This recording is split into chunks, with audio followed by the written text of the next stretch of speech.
Hello ladies and gentlemen, what's up? Porkchopper here, and today we're taking a little look at Nanoplasm and the new stack called Spell Vamp.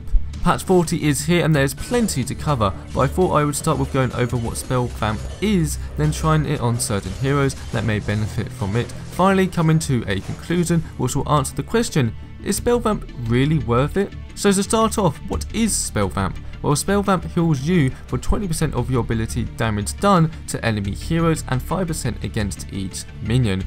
Only card that has Spell Vamp is Nanoplasm, a 6-point card which is universal. It does not need to be upgraded to get the passive.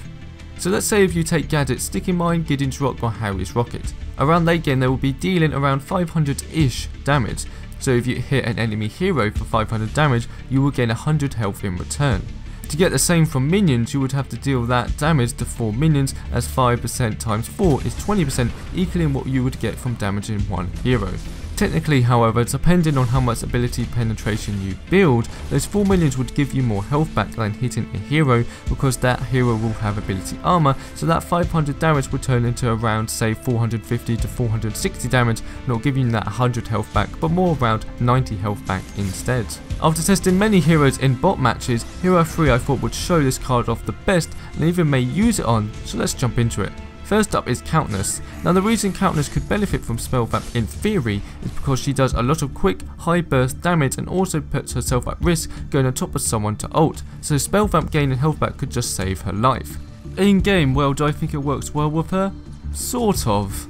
What you have to remember is Countess has a passive which gives her health back on minion and hero kills, 15% on heroes and up to 5% on minions, so like a mini Spell Vamp already, and just helps between fights to keep her health full.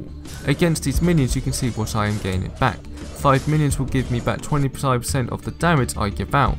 I was doing 321 ability damage with my Dark Tide ability and got 80 health back in return, which as the maths work out is that 25%, so Spell Vamp is working as intended. But to keep gaining all my health back, the mana cost, which I'll get to in my conclusion, is not worth it. If you get around half health, Countless can't just go into a jungle for 30 seconds and return full health again, just not happening. Now against enemy heroes the results again are quite poor. In slow motion you can see Dark Tide on Faye. This is the same Dark Tide level I used on the minions that did 321 damage for 25%. Only this time on the Faye, the Dark Tide is only doing 720 ability damage for 20%, giving me only 54 health back. I'll apologise, it may be hard to see with how Epic have changed the visual style which damage numbers appear. Her ult, which actually does quite a bit more at 371 damage, gives her 71 health back in return, and the extra health after that is just from her passive, so don't worry about that. I now try to take Raptures, which without Spell Vamp I probably wouldn't have been able to do, which was quite cool and nice to see the damage and lifesteal numbers in more detail. Finally we have the late game, which I have built full on power and going against some rather weak bots to really test out if it's worth it.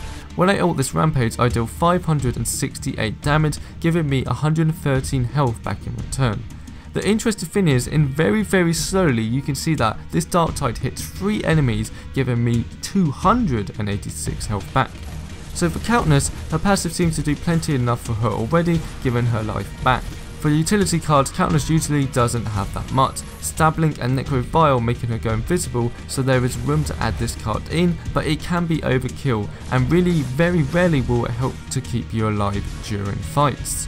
So after seeing that hitting multiple heroes at once gains the most benefit, I've had to try out Gideon next. His ult not only does high damage but can to multiple targets at once. This card seemed very promising on him. So here is the first example against this Iggy and a lot of minions. The problem here is that the minions will die so fast, not giving Gideon that much lifesteal before they die. With 10 minions and an enemy hero you can see the health Gideon gets back. Each tick of health starts at around 70 to 80, but as the minions dies it lowers to around 50, then eventually to just 20 from Iggy, which each tick of damage was just doing 100 to specifically Iggy. Gideon's ult does I believe 12 ticks of damage, so on that Iggy he was giving me 20 health per tick, would have made it so I received 240 health just from him. However, add all the minions in and I gained 9 stacks of health from the whole ultimate including Iggy, gaining 450 health. 83 health was the highest I got right at the beginning in that ult, so if the minions didn't die at all I would get 83 times 9, which would have been 747 health, which is rather insane, but of course that wouldn't happen because the minions will always die before the ultimate ends. So far, having it on Gideon sounds really good, but I want to show you this last example. Just before the game ends, I go into the core and start taking a lot of damage, but I ult 3 of the enemy heroes and with what seems like no minions. I'm just doing over 100 damage on all 3 of the heroes. With all of them alive, I was gaining 65 health per tick. That was 9 ticks, so 585 health was received. But not all of them survived till the end, so it would be a little less, but without Spell Vamp I would have died very quickly in this situation. The problem is that this is the perfect scenario where you don't get stunned, you can just get the whole ultimate off. It's really good on minion waves and enemy heroes for Gideon to gain that health back.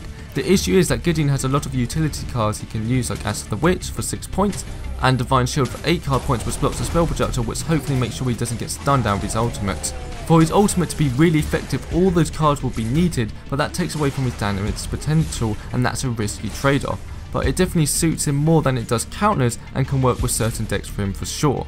Now finally, out of curiosity, I wanted to try Iggy out of it, and it's not even worth going in depth on. It's very useless, we've given him so little health it's not even worth it. And people have been saying, how will Tainted Magic work with Spell Vamp?